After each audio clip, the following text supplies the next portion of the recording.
Silavê var baş ve nûçe hene me amade kirine bi taybetî derbarê Rojavayê Kurdistanê de nûçeya me ya sereke em pê dihezin ku hikûmeta Şamê dixwaze navên dibistanê li Rojava biguherîne. Çawa mümkün e? Çawa însanê me dikarin rê bidine? Hin tişt temam. Em ne mecbûrin şer bikin. Em ne mecbûrin daxilê nava şerê xelkê jî bibin. Temam, rast e. Lê em ne mecbûrin navê dibistanê xwe biguherînin. Em ne mecbûrin pergala xwe biguherînin. Em ne mecbûrin sîstema xwe ya heyî ya 14 salan jî bixin bin kontrola hikûmeta Şamê ku ji çeteyan pêk tê. Hikûmetekî demokratîk be, em jî di nav da bin, em daxilê biryaran bibin, ne mesele ye. Merûv dikare bi şîrîgatî rêveberiya herêmekî bike, rêveberiya dewletekî bike. Dewlet dikare bibe ya hemû miletan eger millet şirîk bin. Lê çeteyên li Şamê êdî em nebêjin tiliya wan û destê wan û berpirsyariya wan di xwîna Kurdan de heye. Ez behsa wê yekê nakim. Çeteyên li Şamê, çete nebin jî, mirovên li Şamê, welew ku qet çete nebin jî, însanên ham û tam bin jî, hikûmeta demkî em bêjin, hikûmeta Şamê em bibêjin, qet ne mesele ye. Yani îcab nake di wan ser sûcê wan re em hin tiştan bînîzime. Hikûmeta Şamê bi kîjan heqî dikare were Rojavayê Kurdistanê navê dibistanê me biguherîne. Eger rast be ev mesele hevano, hûn jî bibêjin hevalê ku ji Rojava me şopînin, dikarin ji me re bêjin. Eger rast be felaket e. Eger em weke milletê Kurd destûr bidin hikûmeta Şamê ku navê dibistanê me biguherîne, em ê pir tiştê xwe wenda bikin.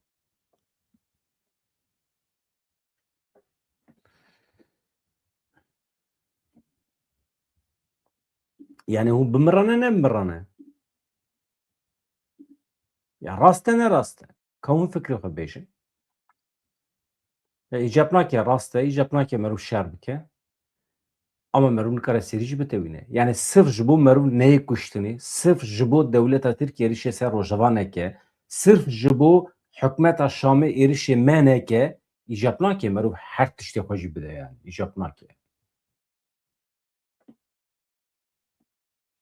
Yani tişta ku bi şer nekarîn bi dest bixin, bi rûnermî dixwazin bi dest bixin. Dewleta Tirkî jî wisa ye. Tişta ku mesela 10 salan mücadele kir, nikaro bikete herêmê Palestîniyên Medyayê.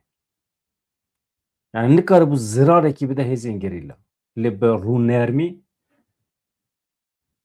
yani berde derxistina ji zapê bi temamî çek û sîleh bi tevgera siyasî ya Kurd da berdan yani. Bi zimanekî cuda. Yani mümkün e yani.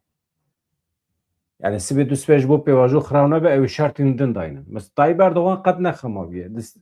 Derheqê vê meselê de jî yani. Beyanata Bakirhan heye, Tuncel Bakirhan heye.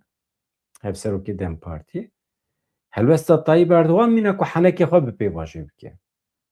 Mesela rojnamevan jê dipirse ya dibê derheqê pêvajoyê de tu çi dikarî bibêjî? Pêşketinekî tu dikarî behsa pêşketinekî bikî. Tayyip Erdogan henekê xwe bê dike. Çawa hatiye plankirin wisa dimeşe. Ew bimeşe. Henekê xwe dike yani bi rojnamevan, bi her kesî, bi milletê Kurd. Di vê pêvajoyê de hevano behsa yek heqekî Kurdan bikin mesela. Kîjan heqê Kurdan hatiye garantî kirin? Ev bû çend me? Sal û nîv derbas bûne. Nîzikî 2 salan e. Em ne kîjan kengê dest pê kir? Oktober tamam sal û nîv e. Sal û nîv. Di sal û nîvê de kîjan heqê Kurdan hatiye naskirin?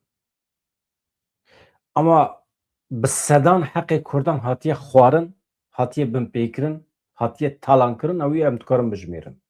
Em ji Rojavayê Kurdistanê dest pê bikin dikare ji nav derbikevin. Tu tiştekî yani heqê bi hezaran heqê Kurdan ku hatiye xwarin, hatiye desteserkirin, li Kurdan ne hatiye vegerandin di vê pêvajoyê de. Mesela çi?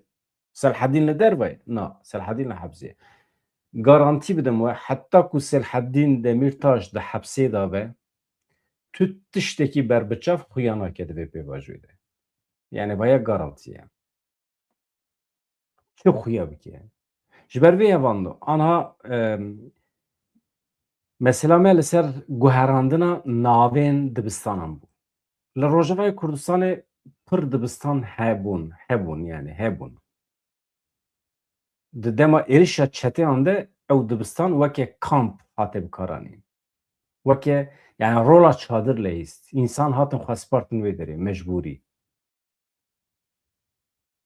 Dibistanê me hêjî ve nebûne. Perwerdeyiyê hêjî dest pê nekiriye. Mesela çete dişûna ku destûr bidin biborin yani ez dibêjim çete ji ber ku çete ne yani çünkü hîn li xwe mikir nehatine sûçê xwe îtiraf nekirine. Hêjî bi zextan didomînin. Ev çeteyên li Şamê normal Wezareta wana perwerdeyiyê normal diviye bi hatana Rojavayê Kurdistanê lêborîn bixwastine ji ber ku astengî derketiye li pêşiya perwerdeyiyê lêborî nexwestine. Dibistanê me ve nekirine. Bütçe nexistine xizmeta Kurdan ji bo perwerdeyî jinûva dest pê bike. Tişta pêşî ku dikin di derheqê mekteban de guherîna navan e. Yani her tiştê me xilas bû perwerdeyî dest pê kiriye, perwerdeyiya Kurdî, müfredata Kurdî her tişt didome mamosteyê me meaşê xwe digirin. İnsanên me, zarokê me bi ünîformayên xwe, bi kincê xwe diçin mektebê ders digirin, kêfxweş in, şan e her tişt temam bû. Tiştekî ji me kêm bû ew jî navê dibistanan bû. Ez hûn zanin hevan da. Heqeten ez ne li pê tiştên sembolîk im. Logo dibe, ala dibe. Tiştên sembolîk ez ne li pê nakim. Navên dibistanan dibe. Mesele ne ew e? Yani eger dibistanên me hemî Kurdî bana tarîxa me, coğrafya me, kimya, fîzik her tişt. İlim, ol, bawerî her tiştê me bi Kurdî biya. Li gorî urf û adetê Kurdan, baweriya Kurdan mektebê me hebiya. Mamosteyê me çawa ku em behs dikin û xwendekarê me tev şabana huzûr aramî hebiya. Hema bila navê dibistanê me tev erebî bana qet nexeme. Mesela me ne ew e. Ama niha tiştekî li holê tune nîgê xwe dane ser stûyê me tu statû tune, naskirin tune, tiştekî tune her tişt di gotinê de ye vir vir vir vir. Rûyê xwe ner nîşan dane. Wan jî fehm kiriye ku bi Kurda re merû hinekî destê xwe li pişta Kurda xe rûyê ner nîşanê wan bide temam e. Çima? Milletekî wisa ye. Kurd wisa ne. Tu bi zorê tiştekî nikarî ji Kurda bigirî. İnada Kurda heye. Bi zorê nikarî bigirî. Ama tu hinekî rûyê xwe ner nîşanê wan bidî temam e. Here mala Kurdekî tu dijminê wî Kurdî bîjî te digire malê mala xwe de heqaret te nakel, te naxe. Mala xwe de hema serî wî ber te yani. Acayip ya. Em karakterê me wisa ye. Karakterê me sosyolojik mixabin wisa ye. Em çi bikin?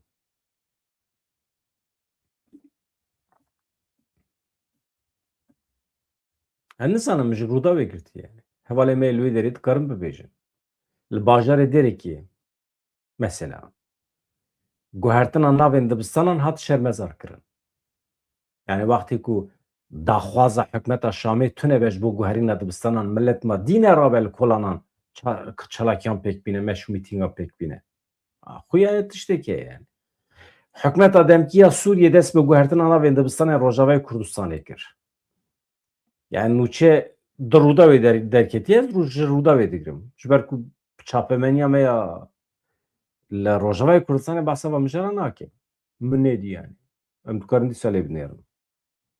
Li hember vê yekê xelkê bajarê Dêrekê daket qadan xwe pêşandanekê li derxist. Piraniya dibistanên Rojavayê Kurdistanê ji aliyê rêveberiya Xweser ve bi navê şehîdan bi navê kesayetiyên Kurd hatine binavkirin heta niha. Lê hikûmeta demkîya Sûriyê dixwaze van navan biguherîne. Îro xelkê bajarê Dêrikê xwendekar, mamosteyan ji bo şermezarkirina biryara hikûmetê xwepêşandanekê li derxistin. Xwepêşander nerazîbûna xwe ya li hember helwesta hikûmetê anîn ziman û beyan kirin ku navên şehîdên me heta me ya sor e. Pir baş e. Pir baş e. Bi vî şiklî. Yani ez were bêjim hikûmeta demkîya Şamê navên dibistanê me eger karibe biguherîne veya taciz û tecawüz e yani. Meşê ji qada azadiyê dest pê kir li naverasta Sûkê ve guherî mîtîngê xuya gelek ez tevlî bûne. Li wê derê daxuyaniyekî bi navê xwendekaran ji aliyê xwendekar Evlîn Eliyê ve hate xwendin. Xwepêşanderan di daxuyaniya xwe de xwestin ku mafê perwerdeyî bi zimanê zikmakî di destûra Sûriyê de were garantî kirin. Zimanê me nasnama me ye, bê ziman jiyan nabe. Hikûmeta Demkî ya Sûriyê dixwaze hemû van navan rake ku Rêveberiya Xweser beriya niha li dibistanan kiribû. Navê şehîdan keseyetên giring li ser van dibistanan hene. Beriya niha jî hikûmeta Demkî li herêmên weke Reqqa, Tebqa navê van dibistanan guherandibû. Li ser wan jî navên şehîdan hatibû nivîsandin. Ne tenê şehîdên Kurd. Eger li Reqqayê be şehîdên Ereb e. Navê wan li ser dibistana tê nivîsandin. Hikûmeta Demkîyê a Şamê eger vana rake û navê çeteyên xwe ê mirî li wan bike yan jî navekî cuda Erebî li wan bike felaket e ji bo me. Ev pêngava hikûmetê li deverên cuda yên herêmê rastî nerazîbûnên tund tê hevalna. Yani nexweş e. Em çawa ji navê meselê derdikevin nizanim.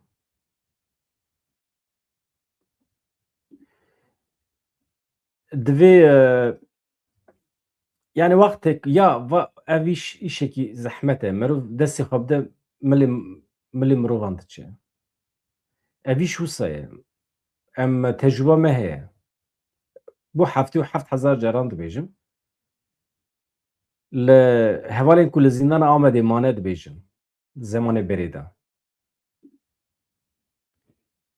Dewleta Tirkiye zor li me dikir em ji bo înîformaya hebsxaneyê li xwe bikin.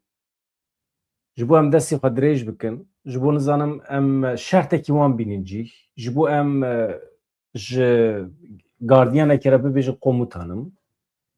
Hin tiştên din ên sembolîk hene. Gelek tişt hebûn. Paşê dibê me nava xwe de biryar da ya merûv wextê ku gardiyan hat merûv rabe ser xwe normal e. Merûv dikare rabe ser xwe. Dibê tu rabûyî ser xwe temam e. Her tişt weke zincîr li pê heftê.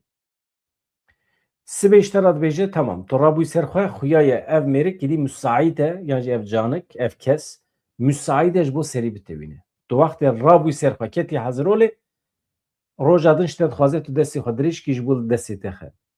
Roja din ji te dixwaze tu îstiklal marşî bixwînî. Roja din ji te dixwaze tu înîforma li xwe bikî. Roja din ji te îtiraf dixwaze. Roja din te îtiraf kir dixwaze tu îja li hevalê xwe xî îşkence bikî. Heta ku tu tam teslîm bûyî. Yani dawiya wî tune ye. Ev di mesela Rojavayê Kurdistanê de jî ez di wê qenaetê de me ku ber bi wê derê ve dikare biçe eger merûv nebêje stop. Bakurê Kurdistanê ji xwe tiştên wan de bikin tune ye. Ji bo wî tirsa me ji bo Bakur tune ye. Yani merûv dî li Bakurê Kurdistanê tu tiştekî aîdê Kurdan tune kî. Şaredarî jî neyê Kurdan e. Şaredarî Kurd be, Türk be ne mesele ye. Yani tê xizmetê dike, çopa me ra dike, qaldırım, maldırım xizmetê dike. Yani ki baş xizmetê bike bila destî wî de be. Derdê min ne Kurd û Tirkiye ji wê derê de.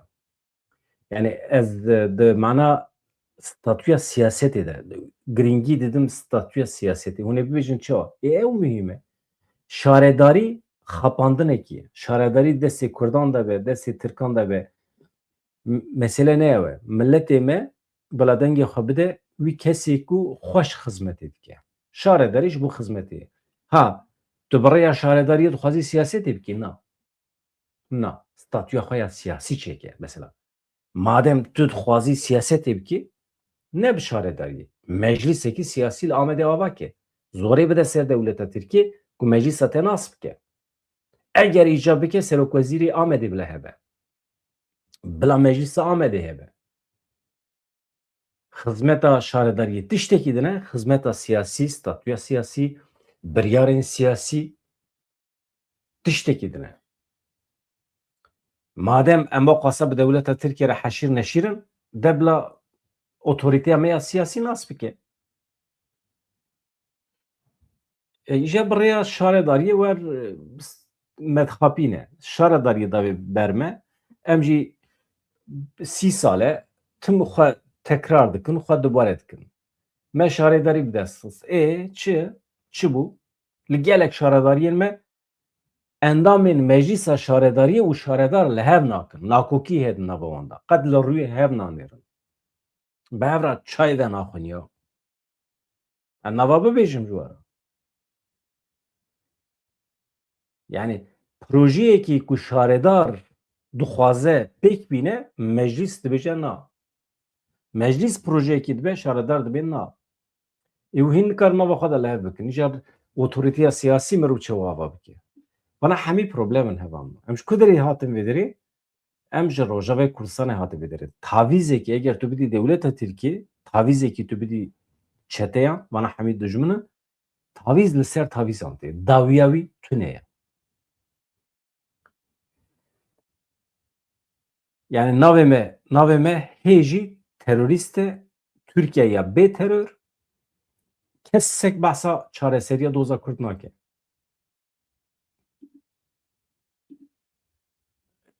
Nizanim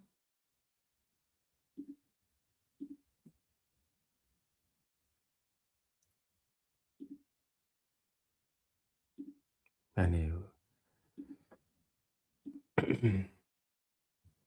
ka min derin Tuncer Bakiran çi dibêje evan me. Yani min helbesta Tayyip Erdoğan pir xirab dît. Bê hürmet. Yani îro 23 Nisan bû, 23 Nisanê rojekî qaşo maşo roja zarokan e, avabûna meclîsê filan bêvan, li meclîsê Nisan kombûne mîna pêlîstokekî her tişt sembolîk Tayyip Erdoğan bersivekî pir xirab mîna ku henekê xwe bi pêvajî bike da roj li mêvanekî. Hevserokê giştî Dem Partiyê Tuncer Bakirhan bang li Serokkomarê Tirkiye Recep Tayyip Erdoğan kir got birêz Serokkomar aştî niha li benda we li benda mora we ye. Yani kîjan mor li bendê ku hûn mora xwe li vê aştiyê bike. Ya tiştekî ku li cem Tayyip Erdoğan tune ye yani. Aştî maştî li cem tune ye. Mêrik nabêje aştî jî. Mêrik dibêje ez termînatorim. Ez tune dikim. Termînator zanî çi ye? Termînator tiştekî wextê tu tune bikî. Tuneker yani. Qirker yani. Çünkü dibe ez tune dikim. Ez terorê tune dikim. Ez viya tune dikim. Doza Kurd tune dikim. Dibe tu ne fikrî tune yani. Wî aliyê de mafdar e. Eger tu meseleya Kurd, dava Kurd, doza Kurd weke problem nebînî, problema Kurd tune yani. Çareser bîye. Çima? Çünkü kes dawe. Tiştekî kes dawineke çi heye? Tunekî. Rast dibêje. Yani Tayyip Erdoğan rast dibêje. Tu ne fikrî doza Kurd tune ye. Tu bi fikrî doza Kurd heye. Ji aniha gelek Kurdê me jî êdî dibêjin temam doza Kurd tune ye. Em ne fikirin. Tamam. Em ne fikirin ji xwe hal bîye çi ye. Qet ne mesele ye. Nama haya me hebe em ji xwe re me berê ku yani berê ku a xwesa hilweşîn şer û pevçûn çê bibe berê ku a xwesa komkujî çê bibe qene em bibana Tirk ne problem bû. Yani mesela pir ne dûr ya. Çend sal berê? 9 sal berê. 10 sal berê. Ew dawa rêveberiyên xweser hebûn mesela. Heta me ya sor bû. Me dawa rêveberiyên xweser dikir bi îsrar. Temam. Aniha jî daw bikin. Çima daw nakî? Ma kî têl te dixe? Daw bike. Em rêveberiyên xweser dixwazin ya. Em dixwazin bi serê xwe bin. Çi tê de yani? Mesela vê derê de suç di ku derê de ye? Ez nabêjim em çek û sîlah bikirin here şer bikin. Wê derê de tiştek ku hat rexnekirin xistina çek û sîlahan ya nava bajaran bû. Çünkü dewlet ji bo otorîte xwe saz bike çek û sîlahan qebûl nake.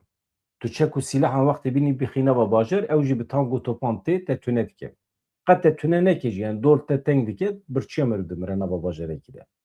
Yani şer û pevçûn wê derê de mirovan bi ser naxe. Lê di parastina xweserî de mirov îsrar dike. Yani veya ne probleme?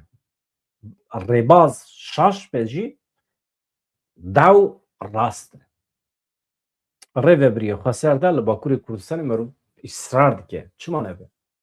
Eşxa دوی اوغری دا me pir hevalê xwe jî dane, me pir însanê xwe jî şîhî dane, wê demê mirov çima îsrar neke? Îro li Parlamentoya Tirkiye bi münasebeta salvegera sed û şeşemîn ya damezrandina Parlamentoya Tirkiye û bîst û sisî Nîsanê cejna serweriya Netewî û zarokan e. Rûniştinekî taybet li meclîsê hebû.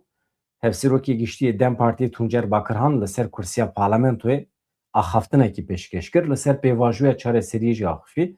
Binêrin em hê jî dibêjin pêvajoya çareseriyê veya em dibêjin veya îddia me ye.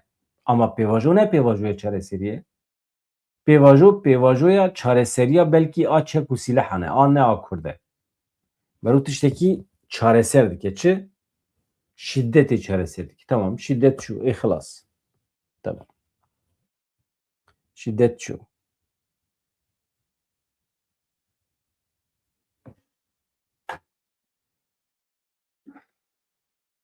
Hin tiştene aqlê mirovan nagire heqetin.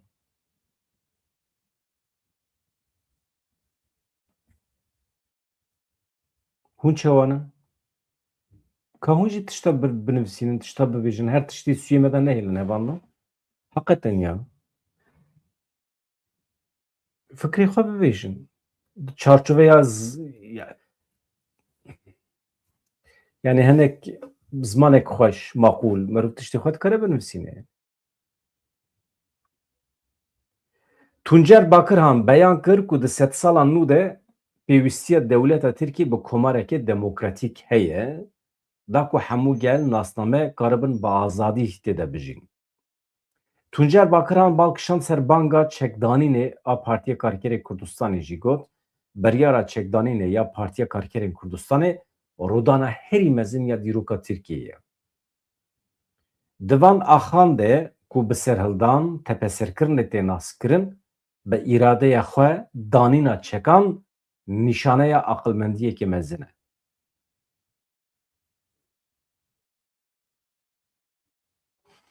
Mesela biryara girtina çekan panzdê tebaxê 1984 di dîroka Kurdistanê de rûpelekên nû ye, gavekên nû ye, pêngavekê şoreşek mezin e. Ne 15 Ağustos. Panzdê tebaxê 1984. Çil sal e me li ser panzdê tebaxê zemîn amade kiriye, em li ser wê hebûna xwe çê dikin.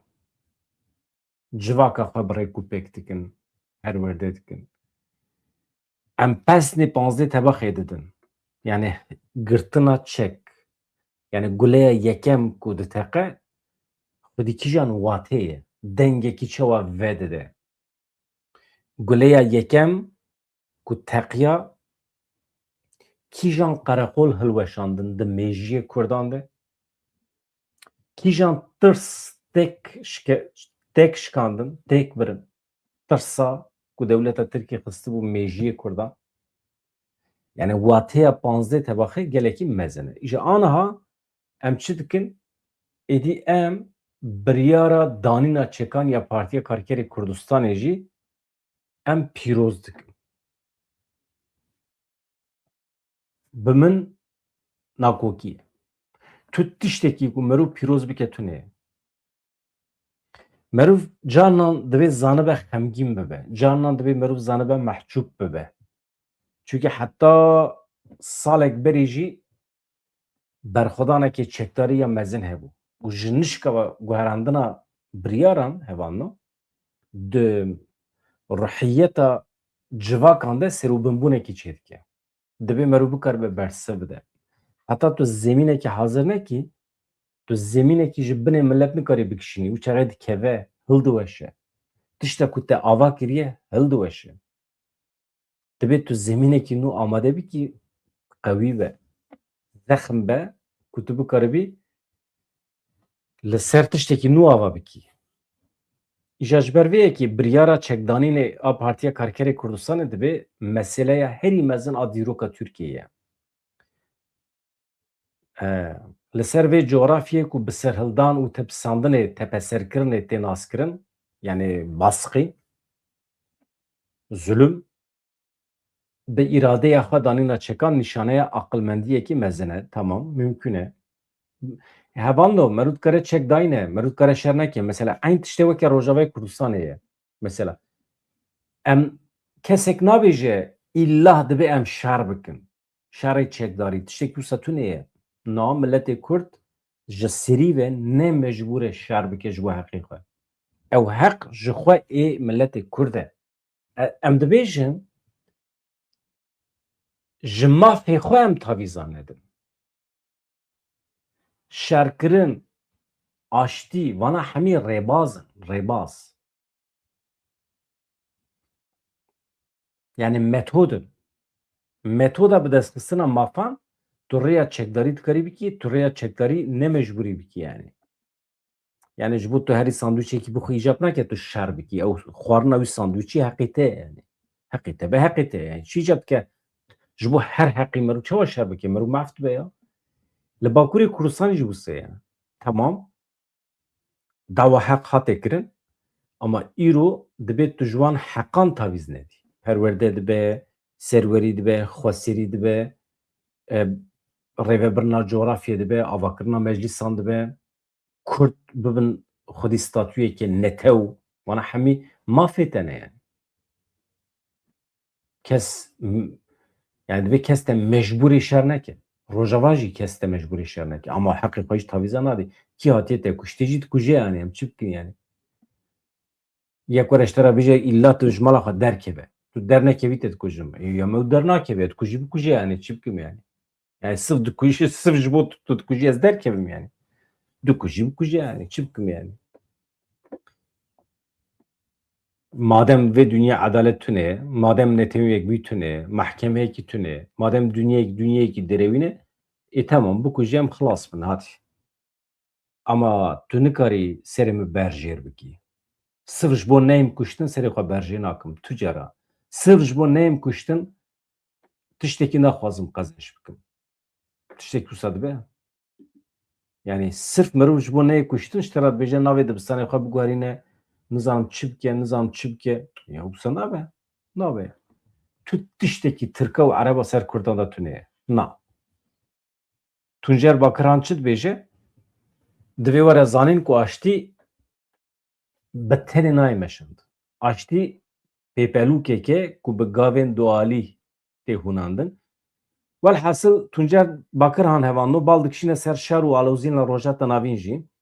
Yani ew banga wî ya ji bo Tayyip Erdogan ciyê xwe nabîne, garantiye ciyê xwe nagihîne. Çünkü ne de hişê Tayyip Erdogan'da, ne de mêjiyê wî de, ne de kültûra wî de. Aştî tune ye. Hebûna wî li ser şer ava bîye. Şerê wî ne tenê li hember Kurdan e. Binêrin, bi salan li hember Devlet Bahçeli şer kir Tayyip Erdogan. Ya çi nema ji hev re gotin.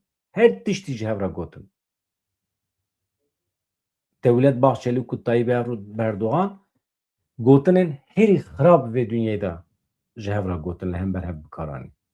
Wana hebûna xwe li ser vî ava kirine. Ana menfaetê wan bîye yek, ji bo tunekirina Kurdan bûne yek. Ama tu tiştekî me hevbeş tune bu wan re. Binêrin hevan da. Tuncer Bakiran dibe çi? Vê derê de bar dikim li jêrê dibêje. Dibe qedera me yek e, binêrin, ha, gotinê mihîm e bana, binêrin. Ha, Tuncer Bakiran hişyarî da ku serdemekê wiha de, yani divê pêvajoyê de, divê demê de aştiya navxwayî ne bijardeyek e.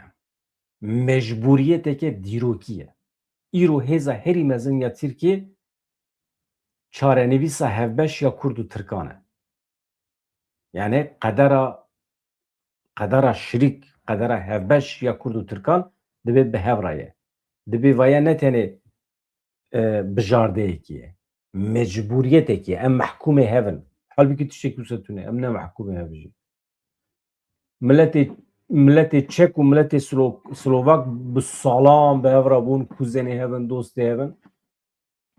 Maqûlî biryardan ji hev cihê ma çi têde ye?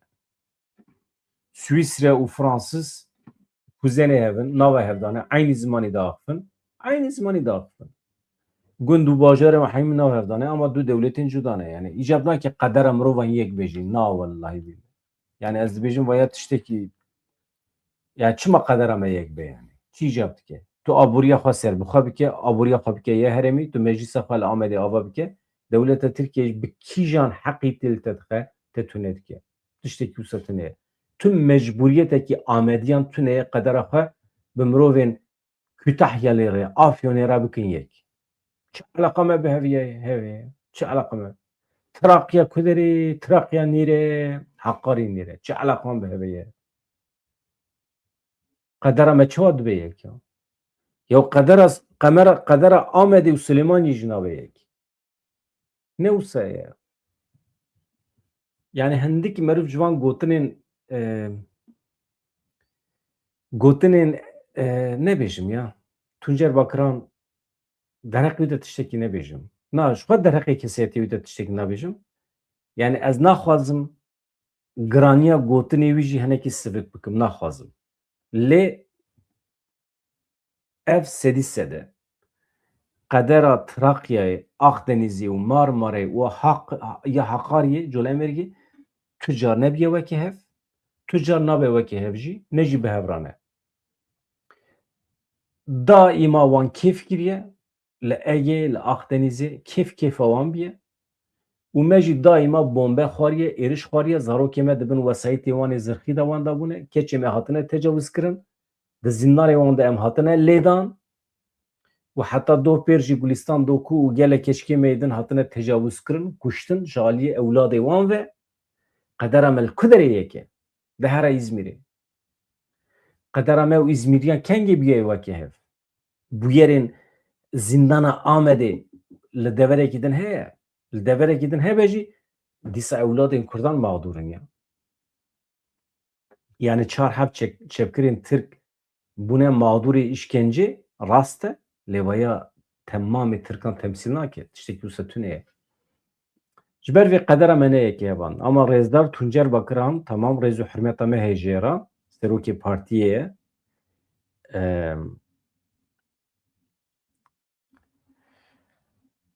Dibe eger ev hevkarî xurt bibe wê 86 milyon mirov qezenç bikin. Hevkariya çi? Hevkariya Kurd û Tirkan eger xurt bibe 86 milyon mirov qezenç bikin. Rêzdar Tuncer Bakirhan eger hevkariya Kurdan xurt bibe 40 milyon Kurd qezenç dikin. Çünkü îşê me bi 86 milyonî tune ye. Rêz û hirmeta me ji demokrasî re heye ya. Afyon, Kütahya, nizanim Kuderê, Çorum, Morum, vana hemî Karadeniz.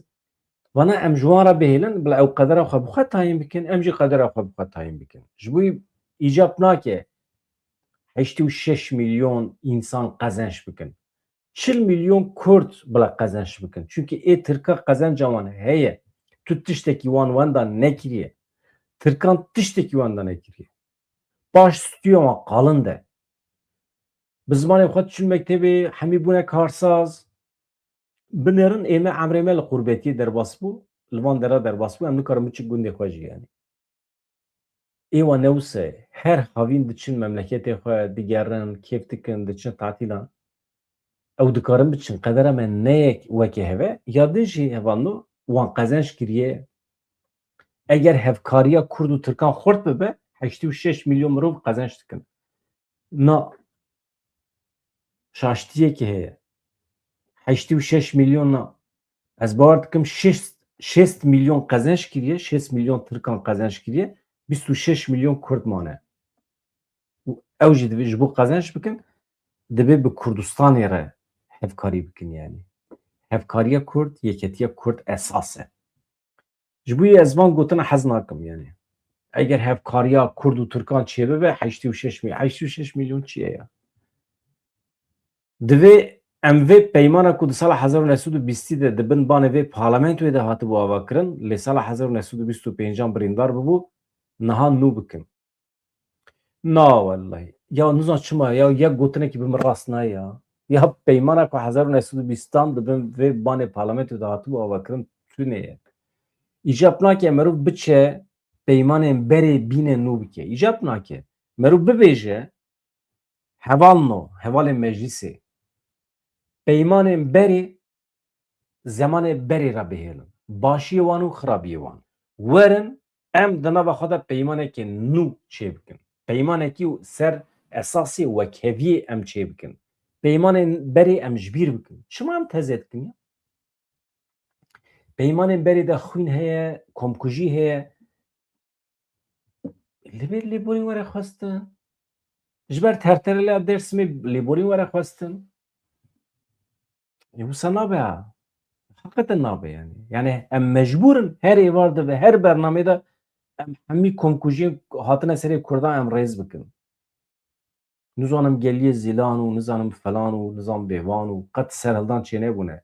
Ji îftira jî li me dikin. Divê Kurda serî hildaye. Ya Kurdan serî hil nedaye. Ya li Dêrsimê Kurda kengê serî hilda. Li wê derê serhildan, merhildan tune bû. Tamamen komkujî hebû, qatliam hebû. Heftê hezar însan hatin qetil kirin. Di mesela Şêx Seîd de jî serhildan tune bû. Navî ne qiyam e. Na wellahî ne qiyam e. Qiyama Şêx Seîd tune ye. Tamamen komkujî heye. Darbekirina rêberên Kurda heye. Şêx û Sofiyên Kurdan heye. Kîjan kesayetiyekî Kurd hinek alim be, pêşketî be, têda potansiyela şoreşê hebe, dibin navê qiyamê de yani serhildanê de anîn tune kirin, dar vekirin. Xayînê Kurdan jî şoreşgerê Kurda jî hemî dar vekirin. Hemî. Ê pêşeng kîyekî tune. Hezaran. Mesela doza 49'lar heye. Doza 49'larê de û 49 însanên me ê karsazin, rewşenbîr in, wextê Musa Anterwan de me vana serî rakiribûn. Ya tiştekî wisa heye. Dîroka dewleta Tirkiyeyê kîjan Kurd hindik zana be divê tune bibe. Selaheddîn Demirtaş serî rakiribû. Çima di hepsê de ye? Çünkü baqil e. Ew qas. Suçî tune ye. Çünkü jîr e. Dikare bersiv bide Tirka. İnsanekî Kurd ku karî bersiv bide Tirka rastiyê bibêje dewleta Tirkî wî tune dike. Ji ber vê yekê hevanû divê em vê peymana ku 1920 dibin banê parlamentoyê de hatibû avakirin lê di 25 de birîndar bibû divê em nû bikin wisa dibêje em li dij derketin ji ber îradeya wî ya çareseriyê spasiya Serokkomarê Tirkiye Recep Tayyip Erdogan kir. Tamam di çarçoveya zimanekî dîplomatîk de dikarî spasî bike lê ez Tayyip Erdogan şermezar dikim. Mecbûr dibe lingê Kurda maş bike. Efû bixwaze ji Kurda. İnsanekî ku jere. Ew qasa net. Yani tu tiştekî ku merov spasiyê bike tune çi tiştekî merov pê bigire tune yani. Berbiçav tune ye. Tuncer Bakiran weke rola pozisyona wî serokê partiyekî li meclisê ya îcab nake spasî jî bike ya. Bibêje ew jî dikare destê xwe pişta Tayyip xwe bêje Tayyip jî hatiye dikare bike. Bakirhan dibêje serokê MHP Dewlet Bahçeli gelekî wêrek e ji ber helbesta wî ye erênî spasiya serokê partiyê muxalefetê jî kir. Spasiya Dewlet Bahçeli dike, spasiya Özgür Özel, Ali Babacan, Ahmet Davutoğlu dike. Spasiya herkesî dike ama tu kesekî spasiya Tuncer Bakirhan nake. Wekî din çê dibêje Bakirhan, Abdullah Öcalan bi banga xwe ya 27 Sibatê deriyê çareseriyê heta dawiyê vekiriye. Bi rê Serokkomar aştî nihal benda mora we ye. Berpirsyarî li ser milê we gel amade ye, Tirkiye amade ye, dîrok amade ye, niha tam wexta aştiyê ye. Bila ev parlamento bibe ew parlamento wek ku aştiyê ava dike. Daw ku em ji bo zarokê xwe neşer lê aştiyê weke mîras bihêlin. Bakirhan di dawî axaftina xwe de sersaxî ji bo malbatên wan zarok û mamosteyan xwest ku derîşin li ser dibistanan de jiyana xwe ji dest dabûn. Zanin hem li Sûrûcê hem jî li Sûrûj bûne hem jî li Meraşê Li êrişa ser dibistanan de bi taybetî li Maraşê 10 zarokê me 10 zarok hatin kuştin. Wî daxwaz kir ku parlamento ji bo parastina jiyana mirovan zêdetir berpirsyariyê hildide ser melê xwe. Baş e hevano, niha ev Tuncer Bakırhan axaftina wî bi vî şikliyê ya wext çiqas zû derbas dibe ya. Çil deqe çiwa derbas bû hevano ya. Eceyb zû derbas dibe. Me tiştek jê fehm nekir.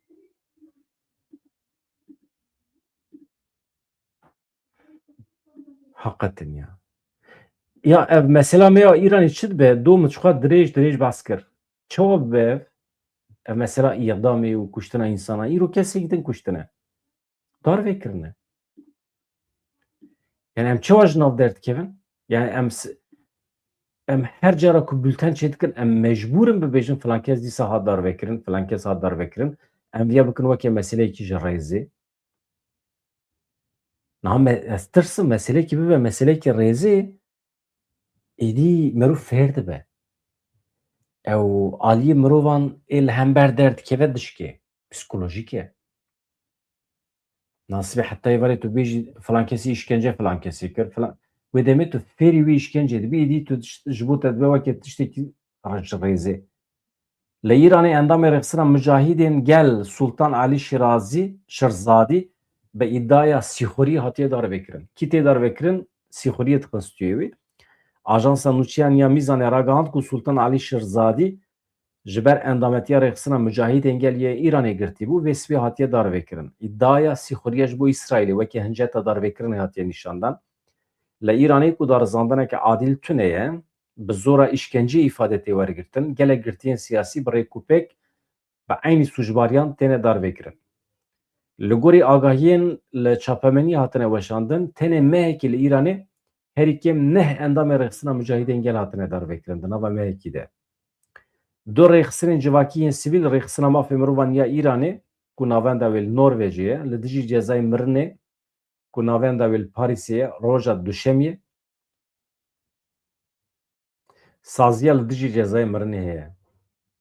İmkanê min çêbe ez ê bibim ferdekî saziyên li dijî îxdamê. Ecayîb ez dijî cezayê îdamê me ku dewletekî hemalatiyê xwe bikuje.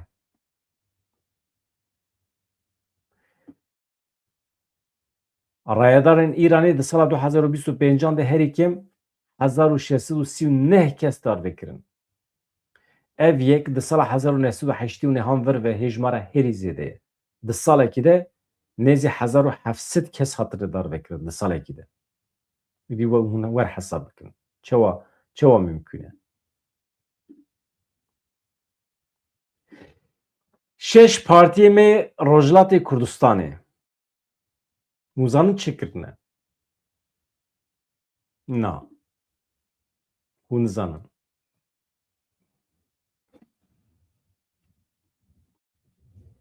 Heh, ya Tayyip Erdoğan. Ez vî mesela Rojhilatê Kurdistanê ji wara dibêjim hevana. Paşê ew gotinên berdayê Tayyip Erdoğan hene ez ê ji wara bêjim. Behsa pêvajiyê dike. Kaş kerema xwe ra. Me çin derekî ez ê behsa Tayyip Erdoğan bikim. Ka çi gotiye?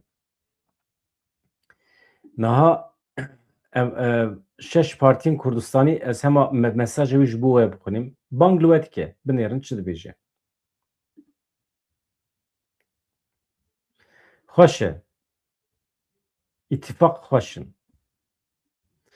Tifaka Partiyên Rojhilatê Kurdistanê bang li hemî Kurdan kir li dijî êrişên Îranê bibin yek.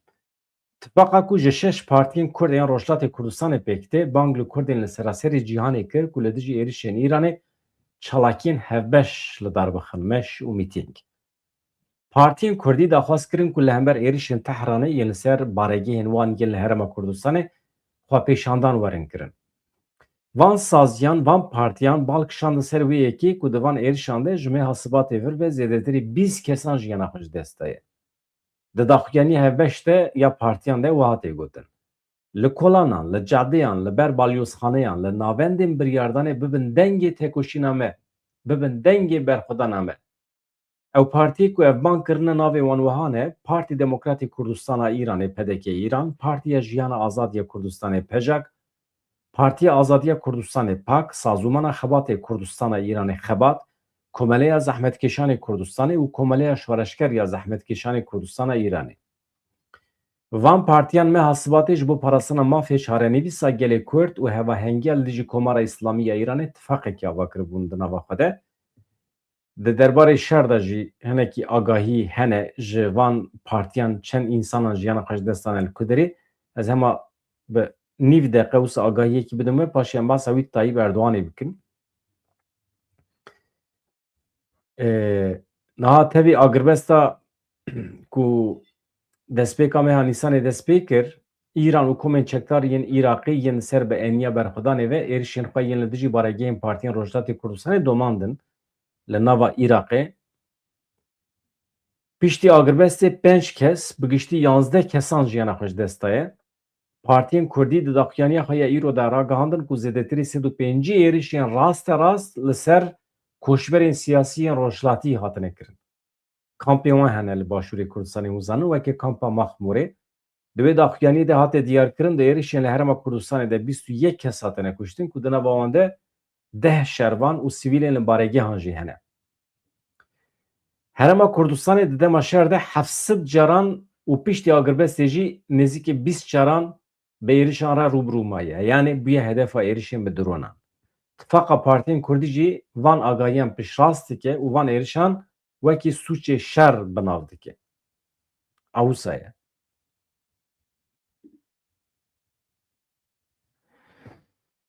Niha Tayyip Erdogan.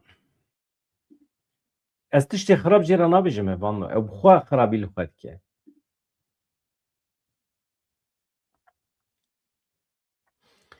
Niha Erdogan di derbarê pêvajoyê de çi gotiye hevando? Binêrin. Hatiye ser masa evê.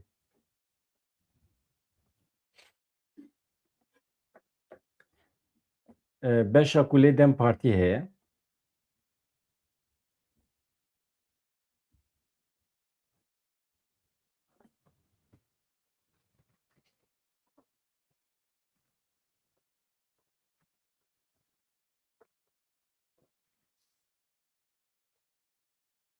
Ya çawa mümkün e însanekî tu tiştekî negotibe axaftina wî ya vi ku vala dikare bibe mijara nûçeyan. Ecayîb tiştekî ne? Binêrin.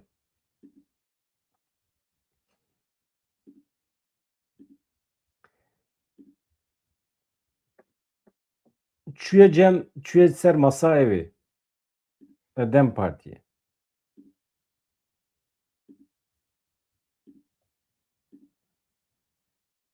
Ê me Kurdan hevano ji bo me esas heq e. Mafê Kurda hat naskirin. Neyê naskirin? Tu qîmeta tiştekî tune. Na wallahi. Qîmeta tu tiştekî tune. Heqê Kurdan wextê neyê naskire çi bikim ya?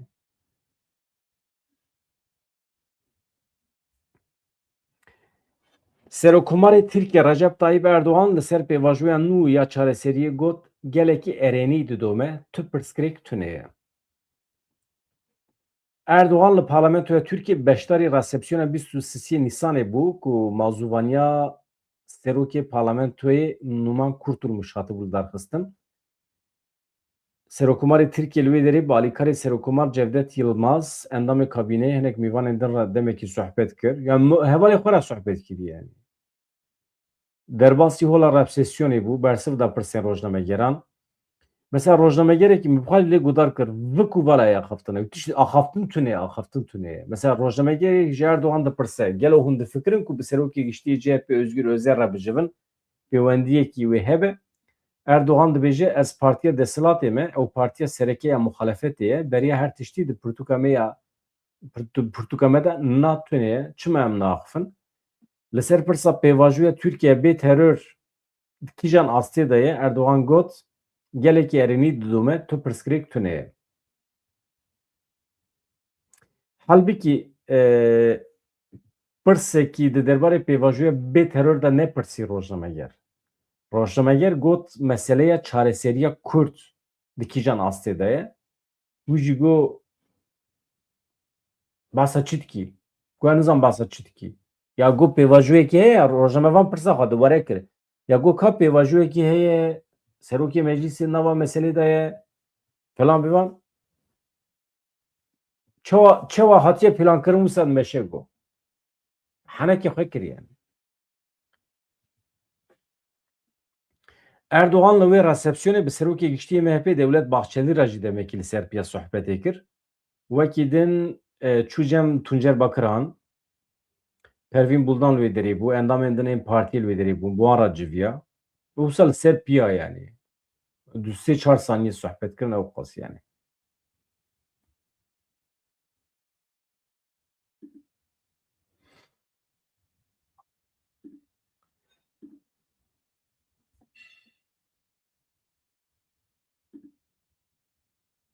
Yani ez heqî wî naxwim.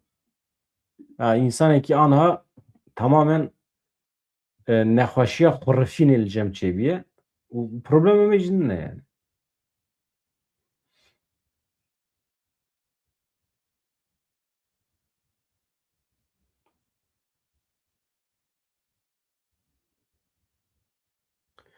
Yani İran dibêje em ji şer re amade ne hevalno. Pergala parastina esmanî ya Îranê hatiye çalakkirin.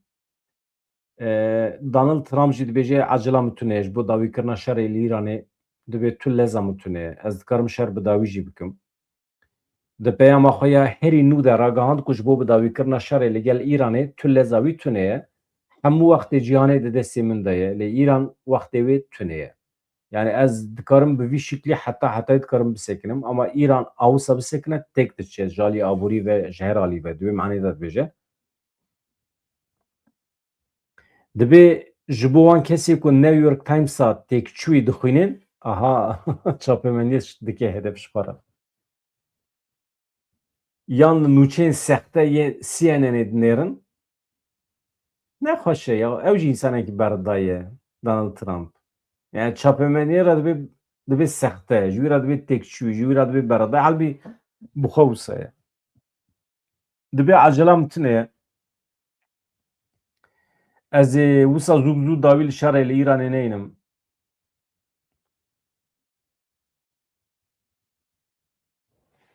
Tamam. Hemû wextê cîhanê di destê min de ye, lê wextê Îranê tune ye. Yani İran her saniye ber bi xilasbûnê ve diçe. Yani ji wext ber bi xilasbûnê ve diçe. Tiştî wisa dibêje. Yani nizane çep û rastî wî tune ne hevalna. Cihan jî çi dibêjin? Çep û rastî wî kifşine be hûn dibêjin? Çi dibêjin? Wê rojê min gotinek got li cem me pir tê bikaranîn. Kêfa hin hevala hatibû, xweş bû. Min ji bo Hakan Fîdan gotibû, her civînekî çê dibe çaxa berra dike. Mesela xelk dicive, xelk behsa mijarekî dike, ew mîna kevçiyê neşuştî diçe xwe ber kevçî şuştî re dike. Ev gotin li cem me tê bikaranîn, pir tiştî wisa ye. Hevan nûka ez çima nehatim cem we? Ez vêdayînim ji ser ekranê.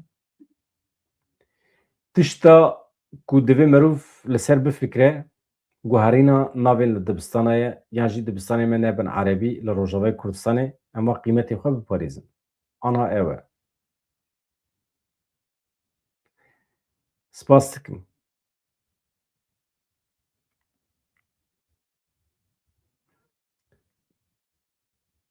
Yani mirov di mafê xwe de îsrar bike hevalno, yani tirsa wî tune, tiştekî ne eybe, şer îcab nake, pevçûn îcab nake.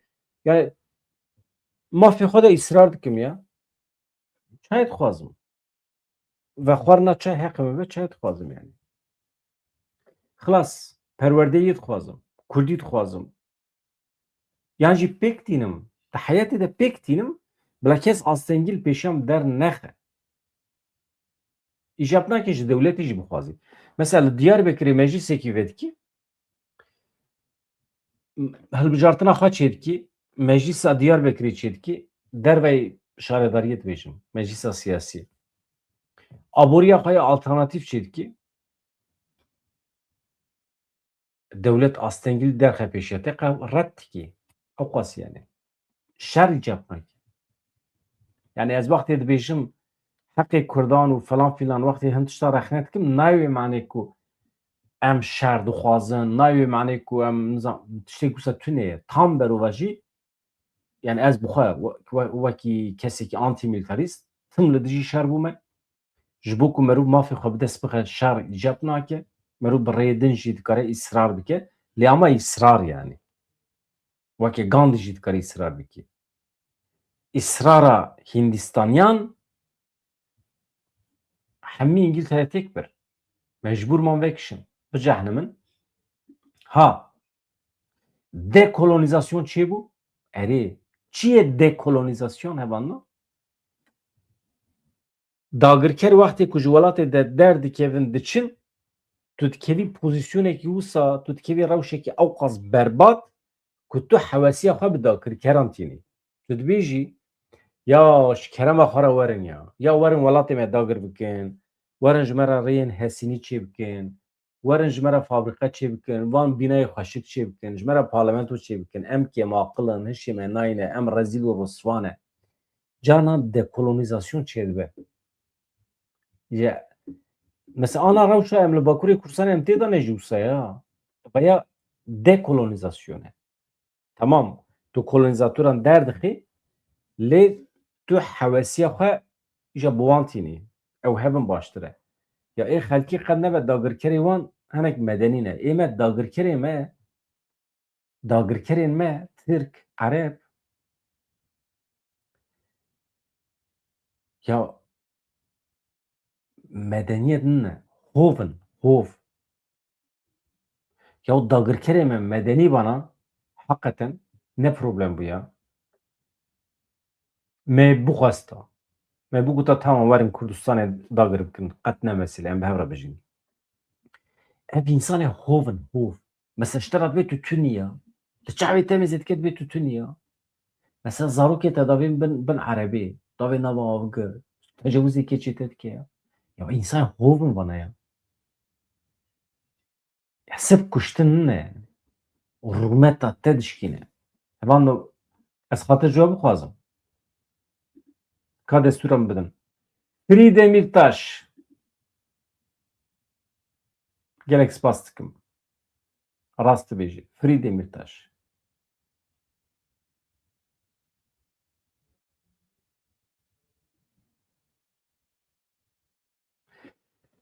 Na, meriv divê di şer de îsrar neke. Na, rast e. Bi dawîbûna şer tiştekî cî de ye ama di heq de îsrar. Di şer de ne îsrar ama di heq de îsrar.